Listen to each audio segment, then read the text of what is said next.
పెళ్ళంటే జీవితానికి తోడు, కష్టం సుఖంలో చచ్చే వరకు ఉండేటటువంటి తోడు. ఇది ఎవరు చెప్తున్నారు?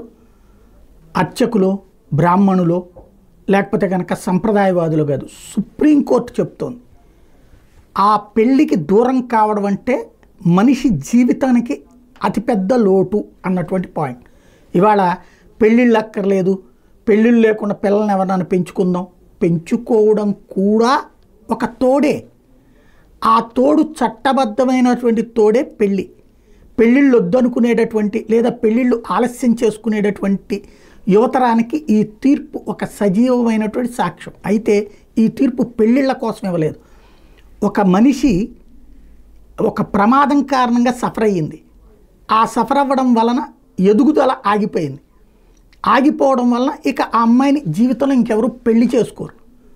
ఆ అమ్మాయికి పరిహారం కింద రోడ్డు యాక్సిడెంట్ సందర్భంలో ఒక 5 లక్షలు 7 లక్షలు ఇస్తానని చెప్తే దాన్ని ఛాలెంజ్ చేస్తే హైకోర్టుకి వెళ్తే 11 లక్షలు ఇవ్వమంది కోర్టు. 11 లక్షలు కాదు, 50 లక్షలు ఇవ్వండి అమ్మాయికి. ఎందుకంటే ఇక జీవితంలో పెళ్ళే కాదు, పెళ్ళే లేకపోతే తోడుండదు, తోడే లేకపోతే అమ్మాయికి భవిష్యత్తు లేదు. కాబట్టి ఆ భవిష్యత్తు జీవితకాలం పోషించేటటువంటి తోడు కోసం ఆ పెళ్ళికి అన్నటువంటి దానికి బదులుగా 50 లక్షలు ఇవ్వని చెప్పి ఏకంగా సుప్రీంకోర్టు ఆదేశించినటువంటి సందర్భంగా ఈ వ్యాఖ్యలు చేయడం అన్నటువంటిది కీలకమైనటువంటి అంశం. 7 ఏళ్ల వయసులో వాహనం ఢీకొని మేధో సామర్థ్యం 75% క్షీణించిన ఒక యువతకి పెళ్ళయ్యే అవకాశం లేక జీవితాంతం తోడు దొరకని దుస్థితి ఏర్పడింది. వివాహం సాహచర్యం జీవితంలో విడతీయరాని భాగాలను పేర్కొంటూ ప్రమాదం వల్ల వీటిని కోల్పోయినటువంటి యువతకి చెల్లించాల్సిన నష్టపరిహారం సుప్రీంకోర్టు బుధవారం భారీగా పెంచింది.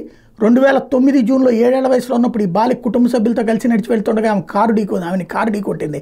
దీనివల్ల మానసిక ఎదుగుదల దెబ్బతింది. జీవితాంతం ఇతరుల మీద ఆధారపడాల్సిన దుస్థితి ఏర్పడింది. కాబట్టి 1988 మోటారు వాహన చట్టం ప్రకారం ప్రమాద క్లెయిముల ట్రిబ్యునల్ 5,90,000 రూపాయల పరిహారం మంజూరు చేస్తే దీని మీద హైకోర్టుకి వెళ్తే 2017 నవంబర్లో ఆ పరిహారాన్ని 11,51,000 పెంచితే బాధితురాలు ఇప్పుడు సుప్రీంకోర్టును ఆశ్రయిస్తే 50,87,000 ఇవ్వమని ఆదేశిస్తూ ఆ బాలిక ఇప్పుడు యువత అయింది. మానసిక ఎదుగుదల లోపించినటువంటి బాలికకి జీవితాంతం పూర్తికాలకు సహాయకురాలు అవసరం అని తేల్చి చెప్పింది. ఆమెకు పరిమిత కాల సహాయకురాలు ఉంటే చాలని హైకోర్టు అభిప్రాయాన్ని తప్పుపట్టింది. ఆ యువతకి వివాహం అయ్యే అవకాశమే లేదు, జీవితాంతం ఆమె సంరక్షణ కోసం నగదు పరిహారం తప్పనిసరిని తేల్చి చెప్తూ వాహన చోదకుడు బీమా కంపెనీ కలిపి ఆమెకు పరిహారం చెల్లించమని ఆదేశించింది.